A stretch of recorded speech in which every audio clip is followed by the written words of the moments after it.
Good Morning Business. Le débat.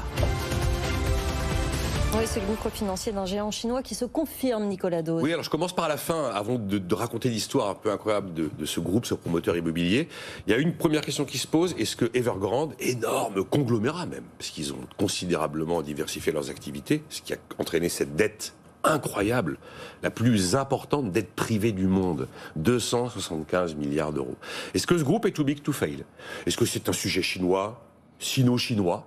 Ou est-ce qu'avec des montants pareils, et justement le fait que BlackRock, sur des montants d'ailleurs pas totalement transparents, soit très présent en Chine, est-ce qu'on est sur quelque chose qui peut être systémique? Oui. Voilà, ça devient un vrai sujet parce qu'on est sur des montants très importants.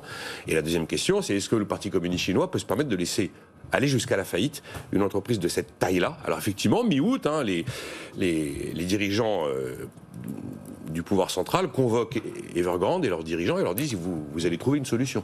Donc voilà l'histoire un peu incroyable. Ce groupe né en 1996, il est 5e promoteur chinois, son patron est la 5e fortune, ou plus que la 5e fortune de Chine, et puis il va décider de se diversifier.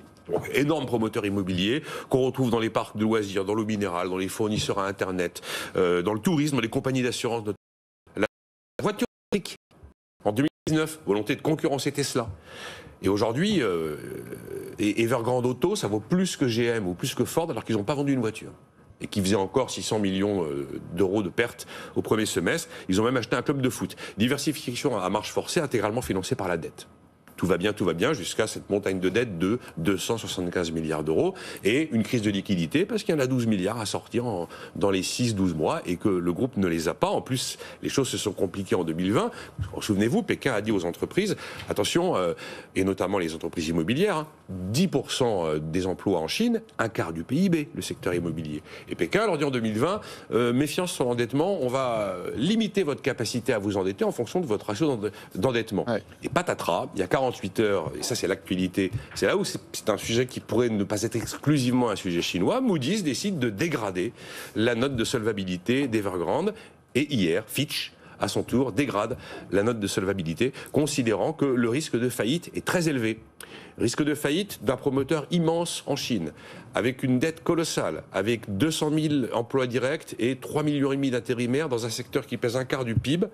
On est devant un vrai sujet qui n'est pas forcément le seul problème du Parti communiste. Jean-Marc Daniel, c'est un problème chinois ou c'est un problème mondial?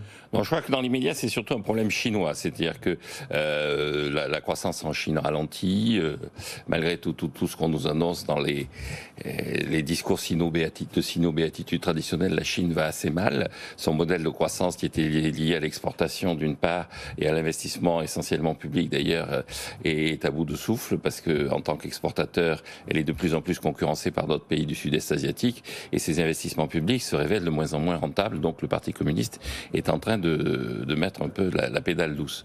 Mais globalement, quand même, derrière tout ça, il y a le constat, c'est que depuis ce début de ralentissement de la croissance en Chine, ça commence avec la crise de 2008-2009. La Chine commence véritablement à décrocher par rapport à ses perspectives. La Chine s'est énormément endettée. Alors, les entreprises se sont endettées à l'intérieur. Pour ça, pour la Chine, il n'y a pas de problème. On créera de la monnaie. Too big to fail, comme le disait Nicolas. On récupérera les avoirs d'Evergrande. On dira aux créanciers, bon, vous allez faire des efforts, mais de toute façon, c'est de la dette publique. On vous donne des titres de dette publique. On mettra une balle dans la nuque de 2 ou 3 cadres dirigeants d'Evergrande. Et puis, le problème sera résolu.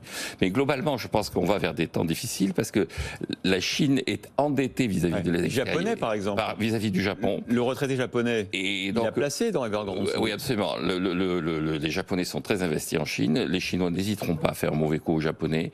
Les Chinois vont avoir besoin de liquidités, y compris en dollars, même s'ils ont quelques matelas. Le plus gros détenteur de dollars dans le monde chinois, qui est relativement excédentaire, le monde chinois en tant que tel, c'est Hong Kong. Donc je pense là aussi qu'il va se passer des choses à Hong Kong qui dépassent le simple cadre politique. C'est un véritable enjeu. C'est Taïwan. Donc il y a derrière tout ça de quoi s'inquiéter à la fois sur le plan économique, sur le plan financier et sur le plan politique. Je pense néanmoins que les dirigeants chinois sont suffisamment raisonnables pour se contenter de renflouer les canards boiteux et puis sur le plan politique de développer un discours agressif sans aller jusqu'au bout du piratage du coffre-fort hongkongais. En tout cas, point de vigilance ce matin. Merci beaucoup Jean-Marc Daniel et Nicolas Dose.